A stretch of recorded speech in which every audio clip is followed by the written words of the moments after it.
Now, we've spoken about farming quite a lot in the course of our series. And we ask ourselves the question, how does God farm? What are the most productive ecosystems known to man on Earth? The rainforests. The rainforests, okay. Now, who plows the rainforest? Nobody. Nobody plows the rainforest. But they're the most productive ecosystems that you have. In actual fact, the soil is pretty poor. Why? Because everything is in the plants and being circulated in a perfect cycle of growth, decomposition, cycling it around and around. And you have the best farmers in the soil, all the microorganisms, the macroorganisms, the earthworms, the nematodes, and they're all playing their important little parts, and you have the fungi, and they're all contributing to the activity. That is the best farming method that you can possibly have, and it's totally organic. There's no fertilizer that has to be added, none whatsoever. And it is a perfectly self-contained system.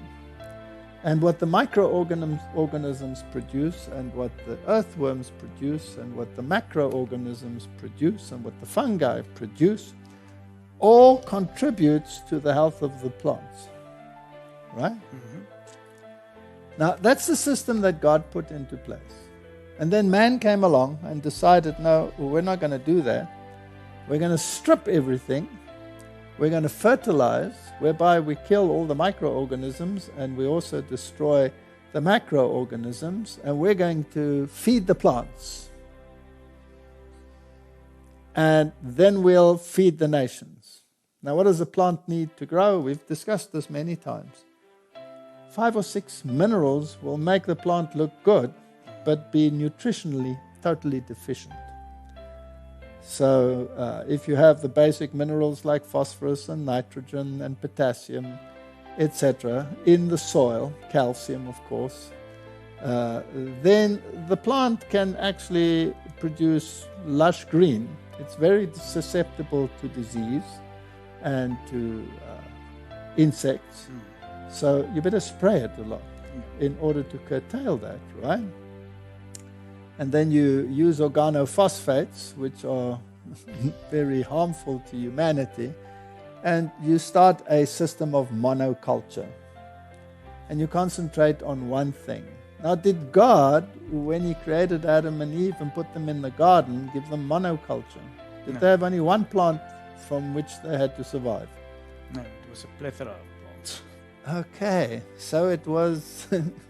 It was a multiple system. It had everything. It had grains, it had legumes, it had seed-bearing plants, it had fruit trees, it had everything, right? So that's the way God designed it. Now, today, we have 2 kinds of farming. You have organic farming, and you have this kind of farming that we're talking about. This one is absolutely controlled. What you put in is determined by the industry. If you get these gene-manipulated plants, or even if you get F1 generation plants, can you use that seed to propagate the next generation? No, it's like the presumptuous fig tree. It's not going to bear fruit. Yeah, that's very well put, Martin. That's exactly what it's going to be like.